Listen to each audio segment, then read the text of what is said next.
우리 소방법사의 주재하는 김덕현 교수께서 연찬을 해주십니다. 김덕현 교수는 카이민 신학교학교 예배 설교학 교수이시며 중매에서는 예배 설교학의 독보적인 문제를 교수님께서 연찬해 주십니다. 너무나 반갑습니다. 이렇게 귀한 자리에 불러주셔서 너무나 감사합니다. 저에게 주어진 시간이 15분으로 제가 알고 있습니다. 그래서 이 글을 읽은 시간도 부족해서 제가 아주 중요한 부분만, 포인트만 말씀드리고 너무나 감사한 것은 제가 지금 쓰고 있는 책이 어떤 책이냐면 그 설교자들의 그 동영상 설교를 QR코드를 해서 전화기에 갖다 대는 게 보면서 커멘트하는 그런 책을 하나 지금 쓰고 있습니다. 오늘 소 목사님 설교 동영상이 하나 있어서 너무 감사한데 조금 전에 소 목사님 했던 그 혈육병 걸린 여인 있죠? 그거 한 번만 보여주십시오. 혈육병 걸린 여인에 대해서 소 목사님 설명한 그 파트 있지 않습니까? 그거 한 번만 보여주십시오. 안 됩니까? 이제? 왜냐면 여러분 갖고 계신 29페이지 부탁드립니다. 29페이지 가운데 보면 흥미로운 것은 문편자가 볼 때 본문에서 발견되는 발제자가 강조하는 설교자의 애틋함과 애절함이란 설교자가 설교를 준비하면서 성경 본문부터 경험한 의미수한 발화력이 급화된 소리를 통해서 효과수한 발화인 사건으로 설교주로 명확하게 인지하며 자신의 설교 가운데 이 가치를 구현하기 위해서 노력하는 과정으로 이해된다. 여러분, 한국 강단의 3대지 설교에 대해서 긍정적인 부분들이 저도 그 3대지 설교를 많이 훈련받았고 제가 안수받은 교단에서 강도사 오실 때도 반드시 3대지 스타일로 설교를 구성한 게 학습받았습니다. 그러나 설교학적으로 관련된 것은 1322년도에 이미 로베르토라 학자가 말했습니다. 3대지 설교의 방법론 자체도 하나의 한계가 있고 조롱받는 설교 방법론 중에 하나입니다. 이것이 새로운 내용이 아니고 1322년도에 이미 1322년이면 종교개혁도 일어날 전입니다, 여러분. 그때 설교자들도 3대지 설교학과의 한계를 인정했다는 거죠. 그러니까 제가 들으신 말씀은 설교의 퍼포먼스, 설교의 그래마, 설교 시연에 아주 풍요로운 것들이 많이 있습니다. 그런 관점으로 봤을 때 학자들의 마음을 설레게 하는 것이 뭐냐면 제가 설교학을 연구하면서 그 하나님 말씀의 시연이나 현현에 대해서 강조하는 설교학자들을 많이 만났습니다. 함께 논문도 발표하고. 근데 안타까운 것은 그들이 그렇게 강의하고 이론을 제시하지만 그 같은 설교를 구현하지는 못합니다, 여러분. 저는 소강성 목사님 설교를 얼마나 뭘 느끼냐면 학자들이 말하는 그 방법론을 그래마를 현장에서 표현하는 거예요. 히딩크는 축구 못하지 않습니까, 여러분? 제 말 무슨 말인지 이해되십니까? 쉽게 말씀드리면 기록된 말씀을 설교자가 설교 시연할 때 단순하게 그 표현된 본문에 있는 내용만 전달하는 것이 아니라 청중들에게, 그러니까 소강성 목사님 설교시를 보면 설교자가 그 혈육병을 여인의 그 간절함, 애절함을 이곳에 소환해 놓은 거예요. 제 말 이해되십니까? 그러니까 성경에서 설교자에게 주어야 될 것은 뭐냐면 정말 그 본문이 갖고 있는 언어의 온도, 정서, 그 본문의 울림, 떨림들이 설교 가운데 구현되는 것입니다. 설교는 강의가 아닙니다, 여러분. 설교는 뭐죠? 하나님의 말씀입니다. 말씀의 임재 사건입니다. 이 같은 관점으로 봤을 때는 소강성 목사님의 설교 시연은 돌아가신 조영기 목사님이 이런 표현을 하신 것을 제가 논문으로 글어놨습니다. 그분이 설교하실 때 로고스, 기록된 말씀과 레마의 말씀을 강조하셨죠. 예, 딱 그까지입니다. 근데 소강성 목사는 그 로고스와 레마, 영산 조영기 목사님 갖고 있는 그 설교 철학이 구체적으로 한국적 정황에서 어떻게 되는지를 끌어내신 거예요. 이게 너무나 좀 흥미로워요. 그 부분을 제가 조금 더 구체적으로 글로 설명하는 내용이 있는데 30쪽 부탁드립니다. 30페이지 보면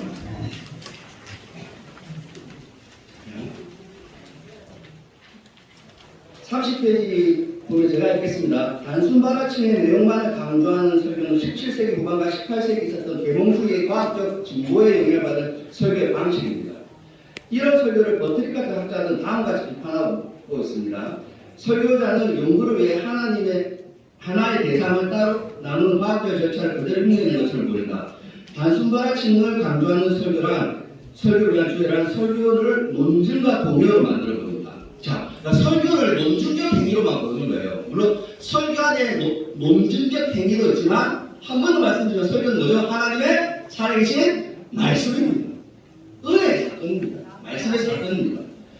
논증적인 설교와 강의적인 설교를 구별하기 위한 성경에서 완성도는 본문에 실행하는 언어의 총체적 이해로 펼쳐지는데 발제자가 말하는 설교자의 극화의 과정이 가진 설교적 전유의 과정 아래의 도표가 제가 좀 살펴보겠습니다. 이 부분이 가장 좀 중요한 부분이라 생각되어서요. 지금 두 개의 경우를 제가 말하는데 A의 경우와 B의 경우가 있습니다. A의 경우에는 성경 본문 명제가 있고 설교 원고가 가운데 있고 그 다음에 설교자가 있습니다. 근데 B의 경우에는 성경 원고가 본문이 있고 설교자가 변화하고 그 다음에 설교 시간이 나타나는 겁니다. 그러니까 설교자의 급화된 말씀을 결혼하지 않고 그냥 설교자가 설교하는 것과 설교를 준비하면서 설교자가 그 말씀이 드러나는 그 말씀의 사건이 소화되고 그 말씀의 영향을 받은 설교자의 변화가 먼저 일어나야 된다는 거예요. 설교자가 변해야 된다.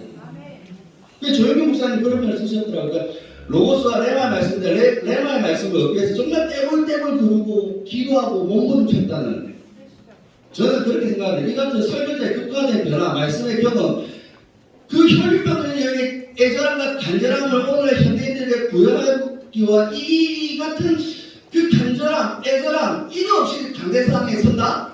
강의는 괜찮아요. 설교는 그래서는 안 됩니다. 예. 신학적 명제가 설교적 사건을 변화된 과정 속에서 설교자는 다음 같은 언어적 전유에 노출된다. 언어적 사건으로 실행되기 이전에 명제적 형태의 복음의 내용은 설교자의 전유 과정 A에서 설교자는 명제, 설교하는 내용과 언어 사건, 설교 의미입니다. 그 가운데 최종적인 의미를 확정해버려요. 그러니까 자기가 쓰기 편하게 본문을 사용하는 거예요. 나는 변하지 않고. 무슨 말이 되십니까? 예. 이 경우 설교자 사용을 설교 자료는 복음의 내용이나 명제적 층에서 사용 가능한 재료들이며 A가 위치한 설교 행위 타당성 조건은 명제적 내용을 전달하기 위한 목적으로 설교적 행위가 이때 설교적 행위의 완성도는 논증의 명확성의 유무로 평가됩니다. 이때 설교자의 목표는 객관적인 논리가 됩니다. 논리 중요합니다, 여러분. 그러나 논리가 중요하지만 설교자의 모국어는 논리는 아닙니다. 우리는 faith seeking understanding, 믿음으로 추구하는 이해입니다. 설교는 데이터가 의존적인 것이 아닙니다. 엠마오 도성에서 부활하신 예수님 만나서 제자들에게 예수님이 말씀을 풀어주셨지 않습니까? 그때 제자들이 어떻게 마음이 뜨거워졌죠. 주석을 엮어서 하지 않았습니다. 이건 다른 것입니다, 여러분. 그러니까 주석적 작업, 논리적 작업, 명제적 작업 중요합니다. 그러나 그것은 언어의 온도가 다른 것입니다. 설교는 그것과 다른 것입니다, 여러분. 저는 그 얘기를 드립니다. 이 경우 설교자가 가진 인문학적 현학성은 중요한 포인트입니다. 설교자는 인문학적 현학성과 학문성을 가지고 있어야 합니다. 현학성은 본문이 설교문으로 전개된 과정에서 하나의 말씀이 성경 말씀이 마치 생물학에서 표본처럼 설교의 대신을 구성하는 정보로 분석됩니다. 즉 설교 작용을 돕는 자료지처럼 명제들과 페이지들을 만들어내서 해보대로 달라집니다. 설교자가 사용하기 쉽도록 기록된 하나님의 살아계신 말씀이 설교를 만들어내는 주어가 아니고 목적어가 되어버린 거예요.